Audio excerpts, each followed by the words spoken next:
Hello, welcome back to my YouTube channel English World. Today we will learn sentences based on present indefinite tense because in last session we have learned present indefinite tense. In a nutshell we can say that it's the second part of present indefinite tense. So now let's start. Present indefinite tense. Present indefinite tense. Part 2. Last session में हमने present indefinite tense को detail पढ़ा. आज present indefinite tense पे जो based on sentence होते हैं इसके इस एप्लीकेशन पे प्रेजेंट इंडेफिनिट के रूल्स पे जो सेंटेंस है उसके बेस्ड ऑन जो सेंटेंस है उस एप्लीकेशन पर जो सेंटेंस है उसको सीखेंगे. तो आइए सबसे पहले शुरुआत करते हैं. बहुत सारे सेंटेंस होते हैं क्या भर तो रहती है लेकिन उसमें तो लगता है. जैसे वह मुस्कुराने लगता है, तुम हंसने लगते हो, वर्षा होने लगती है, कुत्ते भौंकने लगते हैं. कभी कभी जब हमारी बात होती है तो फिर कहता वह आपको देखकर मुस्कुराने लगता है, वह आपको देखकर भागने लगता है. तो इस तरह की सेंटेंस जो आती है लगता है, लगती है, उस तरह के अगर सेंटेंस आते हैं तो उसके लिए इस स्ट्रक्चर का यूज किया जाता है. लगता है, लगती है, लगते हैं. यह जो है लगता हूं सेंटेंस के सब्जेक्ट से डिपेंड करेगा.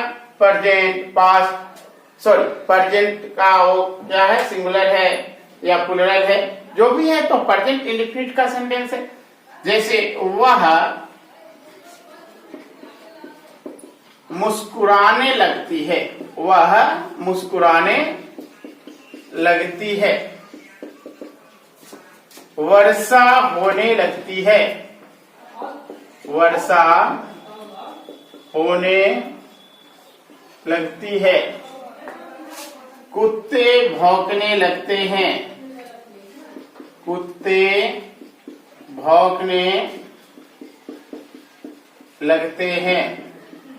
इस तरह की जो सेंटेंस आती है उसके लिए जब हम अफर्मेटिव का स्ट्रक्चर जो जैसा कि हमने प्रेजेंट इंडेफिनिट के बेस स्ट्रक्चर में ही सीखा, सब्जेक्ट प्लस V1 V5, तो यहाँ पर यहाँ V1 की जगह बिगिन या फिर V5 के लिए बिगिंस का यूज कर लेंगे. कभी कभी हम इसके बदले स्टार्ट और स्टार्ट्स का भी यूज कर लेते हैं, लेकिन बिगिन का यूज अधिक किया जाता है. उसके बाद पर्पस को बताने के लिए इन्फिनेटिव टू के साथ वर्ब वन का यूज करते हैं या फिर कोई अदर वर्ड हो. तो देखा जाए तो यह प्रेजेंट इंडेफिनिट में कैसे हुआ, वह V1 जो है बिगिन हो गया और V5 जो है बिगिन से. तो एक बार फिर से हमने देखा, पहले ही बताया कि यह जो है प्रेजेंट इंडेफिनिट टेंस है. अब सेंटेंस यहाँ अफर्मेटिव है, आएगा कि इसका स्ट्रक्चर वह मुस्कुराने लगती है, she begins to smile. Yes, she begins to smile.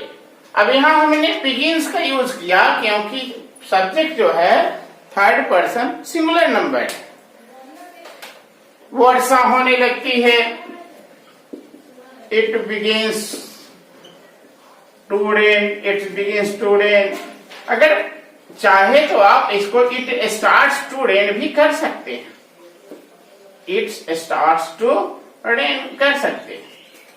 Next one sentence है कुत्ते भौंकने लगते हैं. एक्चुअली अब यह क्या है, सब्जेक्ट प्लूरल हो गया तो डॉग्स आ गया. Dogs begin to bark, dogs begin to bark. हाँ, कुत्ते भौंकने लगते हैं. तो इन सेंटेंस में हमने अंतर देखा यह जो है सी जो है यह सिंगुलर है और डॉग्स जो है वह क्या है, प्लूरल है। हाँ राइट, यह सिंगुलर है इसलिए V5 और यह प्लूरल है इसलिए V1। तो इस तरीके से हम सेंटेंस बनाते चलेंगे। अब जब इसको निगेटिव बनाने की बात आएगी, इसको निगेटिव बनाने की बात आएगी तो फिर वैसे ही डू और डज का यूज करेंगे, फिर नॉट का यूज करेंगे, फिर अब यह बिगिन का बेस फॉर्म बिगिन आ जाएगा। क्योंकि अगर यहाँ यह जो V1 V5 वहां क्लियर हो चुका है, जिसका क्लियर नहीं हो, जो अगर यह क्लियर नहीं हो रहा हो तो इसके पहले वाले पार्ट को आप देखोगे, बिगिन और फिर two plus V1 plus object, और या फिर अदर वर्ड कोई हो तो इसका यूज कर लेंगे।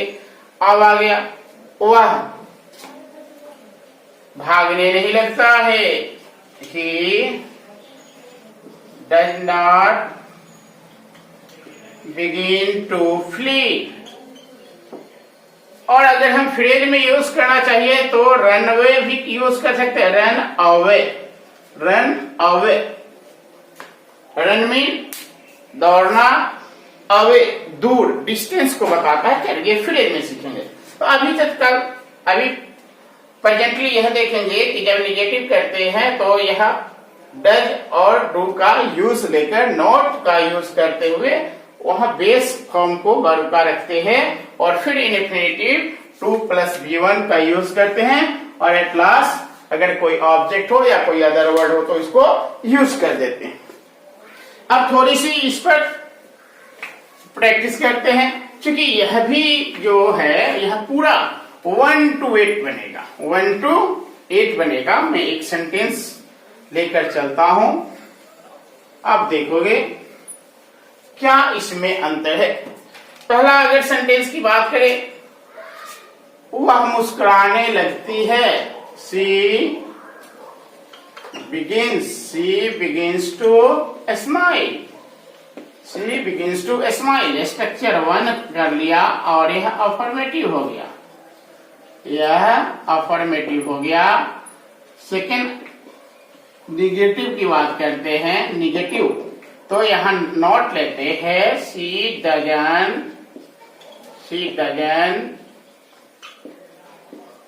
Begin to smile.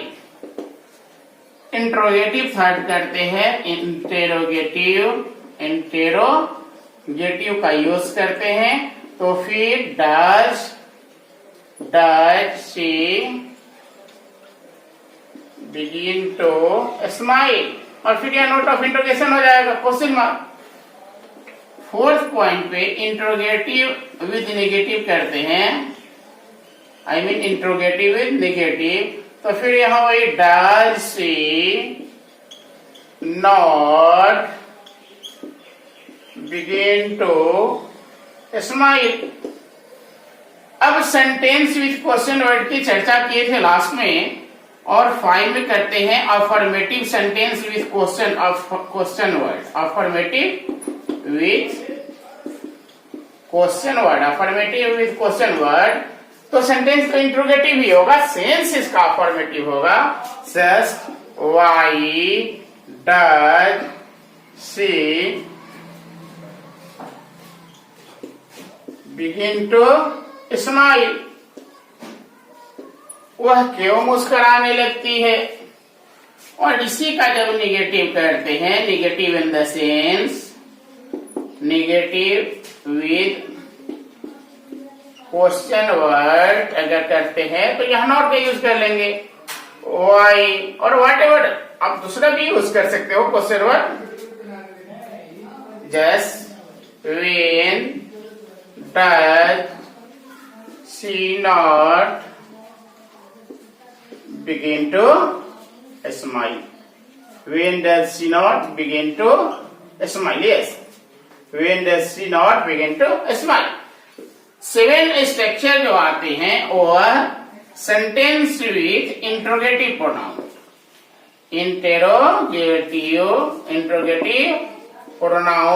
Interrogative pronoun and affirmative sense. Affirmative sense, affirmative sense, affirmative sense की बात कर लेते हैं। अफर्मेटिव सेंस की बात करते हैं तो हु बिगिंस टू स्माइल, कौन मुस्कुराने लगती है। नेक्स्ट अगर इसका हम निगेटिव करते हैं, इसका निगेटिव करते हैं, negative in the sense but with interrogative pronoun, what with interrogative pronoun last session में भी हम जाने थे, who, what, whom and so many. So here we use who. Negative sense अगर who का यूज करते हैं तो who doesn't begin to smile. Once again we found that here we use begins because it's a third person and singular number. But here what we got, if we use here V5 and here also V5, it means there may be mistake, repeating mistake. There will be repeating mistake, so we should avoid such mistakes. यहाँ हमें देखना होता है, क्योंकि हमने does का यहाँ use कर दिया ऑलरेडी, अब V5 आ गया, इसलिए फिर हम यहाँ सेंटेंस के बेस फॉर्म का ही यूज करेंगे। तो कोई भी प्रेजेंट इंडेफिनिट का स्ट्रक्चर हो उसको हम लोग पूरे बेस फॉर्म का यूज करते हैं। तो जो कोई भी सेंटेंस हो उसको 1, 2, 3, 4, 5, 6, 7 और 8 टाइप्स में चेंज करते हैं। पहला affirmative, second one negative, third one interrogative, fourth one interrogative negative, fifth one sentence with question word affirmative sense, sixth one sentence with question word negative sense, and seven interrogative pronoun affirmative sense, and last one negative sense. अब जितने भी structure होंगे वो सभी के सभी इस structure को फॉलो करेंगे। नेक्स्ट जो है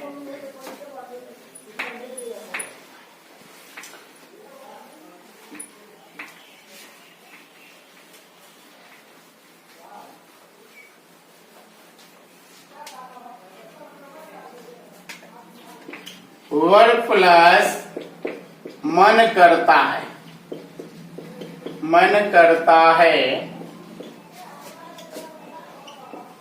दिल करता है,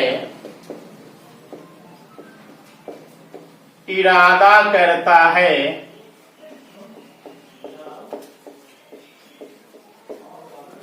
विचार करता है,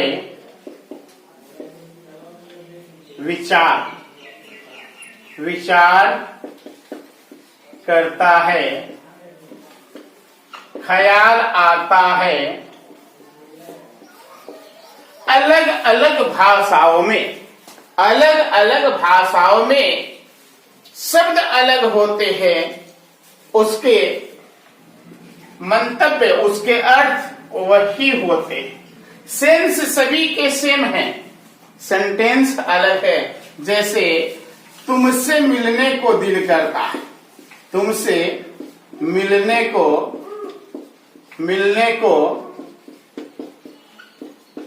दिल करता है। सेंटेंस कैसा, तुमसे मिलने को दिल करता है, इसी में छिपा हुआ है कि मुझे तुमसे मिलने को दिल करता है, मुझे तुमसे मिलने को दिल करता है, या मेरा मन तुमसे मिलने को करता है। तो मुझे मिलने का काम मन करता है, सेंटेंस क्या है कि मुझे तुमसे या तुझसे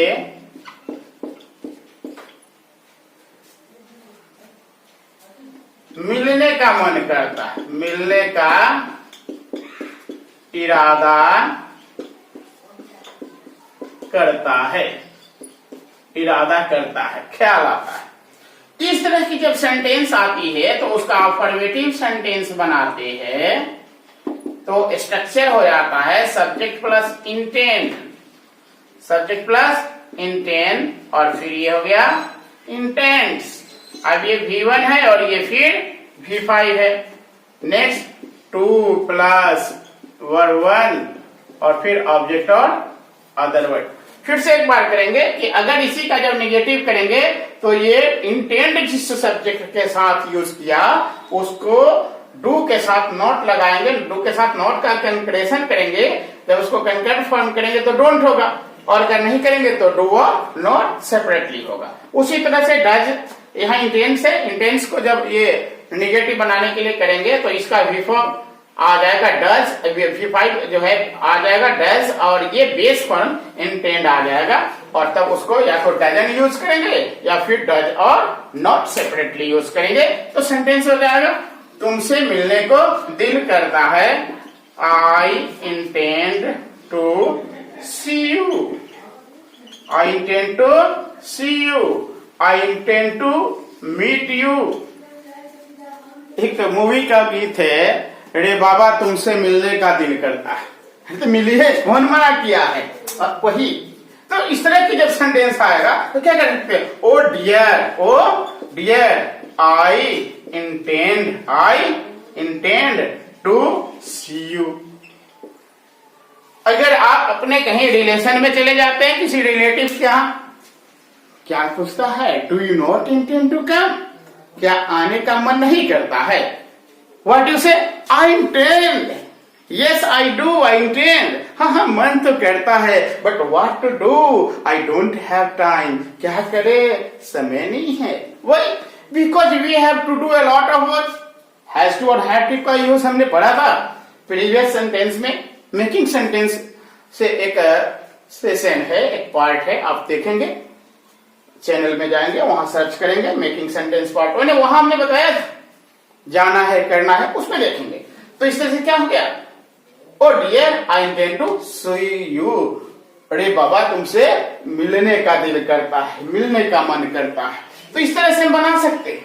अभी क्या होता है, रिलेशन में गए तो उस तरह से कोई पूछता है, तो ये तो अलग बात है, सेंटेंस कैसे पूछते हैं, क्वेश्चन कैसे पूछते हैं, उसका जवाब कैसे देते हैं, तो इस तरह से। तो ये था दूसरा, इसका भी निगेटिव इंट्रोगेटिव और सेंटेंस विथ इंट्रोगेटिव प्रोनाउन तक जाओगे, उसमें क्या हो जाएगा, who intends to teach you, किसको तुम्हें पढ़ाने का मन करता है, who doesn't intend to eat sweets, किसको मिठाई खाने का मन नहीं करता, और फिर कह सकते हैं ना, हु इंटेंड्स टू गो, किसको जाने का मन करता है। तो इस तरीके से हम देखते हैं कि ये जो भी स्ट्रक्चर है ये सभी स्ट्रक्चर 1 to 8 तक जाते हैं। एक और स्ट्रक्चर देखते हैं फिर नेक्स्ट सेशन के लिए, एक 1 more स्ट्रक्चर। ये सभी प्रेजेंट इंडेफिनिट है। नेक्स्ट आती है वर्ड प्लस जानता, आता है, मालूम है। इस तरह के सेंटेंस में हम किसी काम को करना जब बताते हैं तो उसके लिए यूज करते हैं, जैसे मुझे पढ़ने आता है, बट मुझे कोई पढ़ने नहीं आता, मैं जानता हूं कि पढ़ते कैसे, हाँ मुझे पढ़ने आता है, मैं पढ़ना जानता हूं, मैं पढ़ना जानता हूं, मैं पढ़ना जानता हूं, मुझे पढ़ना मालूम है, ज्ञात है। तो इस तरह से जब किसी सेंटेंस में कोई ऐसे वर्ब के बारे में जानकारी हो कि वह उसको करने आता है, हाउ टू डू, कैसे करे, तो इस तरह के जब सेंटेंस आते हैं तो उसके लिए यह स्ट्रक्चर यूज करेंगे और इसका अफर्मेटिव सेंटेंस हो जाता है, अफर्मेटिव सेंटेंस हो जाता है सब्जेक्ट प्लस नो। नो अगर आप यूज करना नहीं चाहो आप यूज कर सकते हो लर्न। लर्न का मतलब वैसे तो सीखना होता है और जानना भी होता है, बातचीत में तो हम अवेयर भी यूज कर लेते हैं। अब ये सभी वर्ब का फर्स्ट फॉर्म है तो ये फर्स्ट ही है, तो सब्जेक्ट अगर कहता है कि फर्स्ट फॉर्म चाहिए, no problem, no matter. But if you think that the subject is in singular number, third person, you should use V5. I mean इसमें S और ES ऐड करके इसको सिंगुलर बना लेंगे. नेक्स्ट आप यूज करेंगे how to and V1. How to and V1. और अगर हाउ टू और V1 का यूज नहीं करना हो तो आप डायरेक्ट उस वर्ब का V4 यूज करेंगे और उसके लास्ट में सेंटेंस के ऑब्जेक्ट हो तो ऑब्जेक्ट या फिर कोई अदर वर्ड हो तो उसको लिख लेंगे. आइए सेंटेंस को देखते हैं. मुझे पढ़ने आता है, मैं पढ़ना जानता हूं, मुझे पढ़ना मालूम है. ये जो तीन सेंटेंस है भले ही अलग अलग है लेकिन इन तीनों सेंटेंसेस जो हैं इनका मीनिंग सेम है. मुझे पढ़ने आता है, मैं पढ़ना जानता हूं, मुझे पढ़ना मालूम है. जब इसको बनाएंगे तो क्या हो जाएगा? I know how to read. अब आप इसको अगर लिखना चाहो तो लिख सकते हो आई नो रीडिंग. या फिर ये भी लिख सकते हैं I learn how to read. और I know reading, I learn reading. फिर कह सकते हैं I aware how to read. Next अब इसका जब निगेटिव करेंगे द सेम वे निगेटिव फिर वैसे ही हो जाता है. निगेटिव वैसे ही हो जाता है. फिर सब्जेक्ट, फिर डू और डज, फिर नॉट, फिर नो और what ever you may any one of them. Next how two plus V1 और V4 and last one object. As for the matter of interrogative, you should use do and does first of the subject. Now we will learn next part. बाकी जितने जो हैं वो next part में पढ़ेंगे. बने रहिए हमारे साथ. Thank you.